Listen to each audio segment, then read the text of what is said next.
இப்ப நான் இந்த ரிலீஸ் மேட்டருக்கு வரேன்.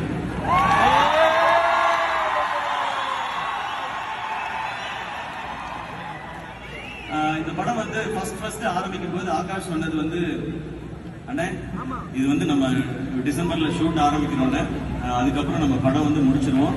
ஸோ மேம்கிட்டையும் நான் பேசிட்டேன், படம் வந்து நம்ம தீபாவளிக்கு கொண்டு வரலாம் இல்லை அக்டோபர் கொண்டு வரலாமான்னு ஃபர்ஸ்ட் டிஸ்கஸ் பண்ணோம். அப்போ அவர் சொன்னாரு, இல்லை அக்டோபர்ல வந்து விஜய் சாரோட படம் டேட் போட்டுட்டாங்க, அப்போ வேண்டாம். ஜனவரி பொங்கல் யாருமே அனௌன்ஸ் பண்ணல, நம்ம அதை லாக் பண்ணிடுவோம். ஏன்னா இங்க நம்ம ஊர்ல 10 நாள் லீவ் இருக்கு, அதை லாக் பண்ணி தானே நான் ஃபுல்லா ஒர்க் பண்ண போறேன்னாரு. சூப்பர் ப்ரோ, நீங்க அது உங்களுடைய கால், நீங்க தான் ப்ரொடியூசர், சூப்பர் ஓகே அப்படின்னு சொல்லி டிசைட் பண்ணியாச்சு. அது ஒரு அது கொஞ்ச நாள் கழிச்சு ஒரு இன்டர்வியூலயும் அவர் சொல்லியிருந்தார், இந்த மாதிரி படம் வந்து பொங்கலுக்கு நாங்க பிளான் பண்றோம் அப்படின்னு சொல்லி. அப்ப கொஞ்ச நாள் கழிச்சு, அதுல இருந்து சில நாள் கழிச்சு விஜய் சாரோட படம் ஜனநாயகம் வந்து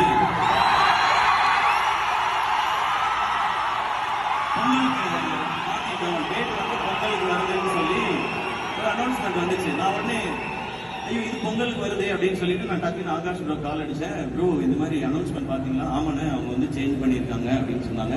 நான் சொன்னேன், ப்ரோ இந்த மாதிரி அந்த படமும் வருது, நம்மளும் பொங்கல் சொல்றோமே போது, ஆனா 10 நாள் இருக்கிறதுனால 2 படம் கண்டிப்பா தாங்குனேன் அப்படின்னாரு. ஓகே, பட் நம்ம வந்து ஏதாவது சேஞ்ச் பண்ண முடியுமா அப்படின்னு கேட்டேன். அப்போ அவர் சொன்னாரு, ஆனா சேஞ்ச் பண்றதுல 2 சிக்கல் இருக்குன்னு. ஒன்னு, நம்ம எல்லா இன்வெஸ்டர்ஸ் இது சுத்தி இருக்க பிசினஸ் எல்லாமே ஜனவரின்னு சொல்லி தான் நம்ம வந்து இது எல்லாத்தையுமே பேசி பண்ணிருக்கோம். இன்னொன்னு, அதுக்கப்புறம் தள்ளினா ஏப்ரல் மேல தானே பண்ணணும், அந்த டைம் எலெக்ஷன்ஸ் இருக்குன்னு, அப்ப இது வேணானே, நமக்கு வேற வழி இல்லைன்னா இந்த டைம் தான் பண்ணணும்னு சொன்னாரு. அப்ப பணம் போடுற அவங்க வந்து ஒரு பிசினஸ் எல்லார்ட்டையும் பேசி ஒரு டெசிஷன் எடுத்து ஓகே இது பண்றான்னு சொன்னாங்க. சரி ஓகே, இதை நான் கேட்டுட்டேன். ஓகே ப்ரோ, ஏன்னா அது கரெக்டான இதாகவும் இருந்துச்சு. படம் அவங்க எப்படி கரெக்டா பொசிஷன் பண்ண நினைக்கிறாங்களோ அதை கரெக்டா நம்ம ஏத்துக்கிறது தான் நம்ம ஒரு ஆர்டிஸ்டா நம்மளோட வேலை. இப்ப நான் என்ன பண்ணேன்னா, ஓகே ஆனா இது கரெக்டா கம்யூனிகேட் மட்டும் பண்ணிட்டோம்னு சொல்லிட்டு நான் ஜெகதீஷ் போன் அடிச்சேன். ப்ரோ, ஜெகதீஷ் எல்லாருக்குமே தெரியும் விஜய் சாரோட இருக்கிறதா, ப்ரோ இந்த மாதிரி படம் நீங்க வந்து போஸ்ட்பான் பண்ணிட்டீங்க ப்ரோ அப்படின்னு.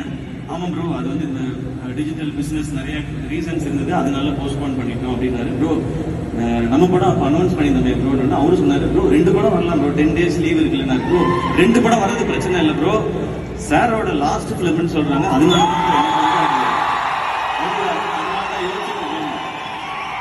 அப்ப ஜெகதீஷ் சொன்னாரு, ப்ரோ அதெல்லாம் ஒன்றும் பிரச்சனை இல்லை ப்ரோ, நம்ம 2 படமும் சூப்பரா இருக்கும் அப்படின்னாரு. இல்ல ப்ரோ, இது நீங்க நல்லா புரிஞ்சுக்கங்க, லாஸ்ட் பிலிம்னால சார்கிட்ட என்ன செனாரியோங்கிறத கரெக்டா இன்ஃபார்ம் பண்ணிடுங்க, இல்ல நடுவுல யாராவது சிலர் காமெடி பண்ணிட்டு இருப்பாங்க தேவையில்லாம.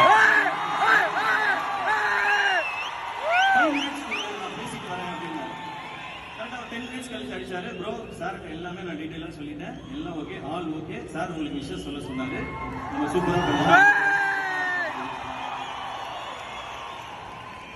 இவ்வளவுதான் இதுக்குள்ள நடந்த மொத்த கதை.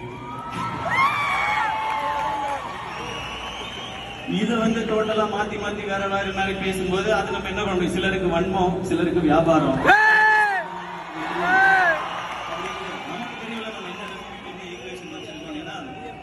கோட் படம் பார்த்துட்டு நான் வந்து விஜய் சாருக்கு கால் பண்ணேன்.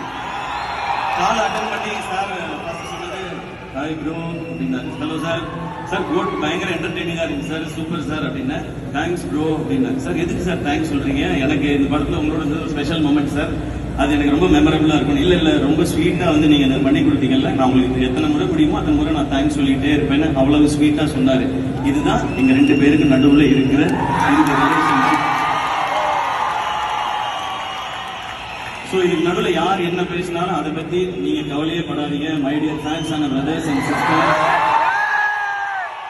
ஜனவரி 9ஆம் தேதி எல்லாரும் ஜனநாயகனை செலிப்ரேட் பண்றீங்க.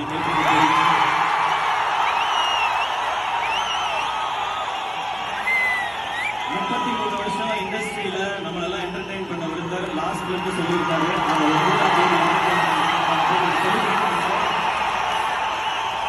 நெக்ஸ்ட் டே ஜனவரி 10ஆம் தேதி நம்ம படத்துக்கு வாங்க, பராசக்தியை செலிப்ரேட் பண்ணுங்க.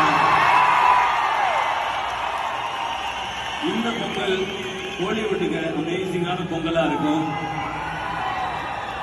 இன்னைக்கு இருக்க காலகட்டத்தில் சோசியல் மீடியா ஹேண்டில் பண்றது ரொம்ப ரொம்ப டஃபா தான் இருக்கு. எது உண்மை எது பொய்னு கண்டுபிடிக்கவே ரொம்ப கஷ்டமா இருக்கு. இதுல இந்த ஏஐ வேற வந்துருச்சு. நீ ஏஐயான்னு ஏஐட்ட கேட்டு தெரிஞ்சுக்கிற கண்டிஷன்ல தான் நாம எல்லாருமே இருக்கோம். அதனால இதுக்குள்ள நீங்க உள்ளேயே வராதீங்க, நீங்க ஜாலியா செலிப்ரேட் பண்ணிட்டே இருங்க. எல்லாருக்கும் தெரியும் அவங்க படத்தை அவங்க சூப்பரா செலிப்ரேட் பண்ணுவாங்க, மத்தவங்க படத்தை மாறி மாறி செலிப்ரேட் பண்ணிக்குவோம். மேம் சொன்ன மாதிரி நம்ம சினிமா அந்த லெவலுக்கு போகும். நான் இன்னமும் கிளியரா சொல்றேங்க, எவன் என்ன வேணும் சொல்லிட்டோம். என்னை பொறுத்த வரைக்கும் இந்த பொங்கல் அண்ணன் தம்பி பொங்கல்.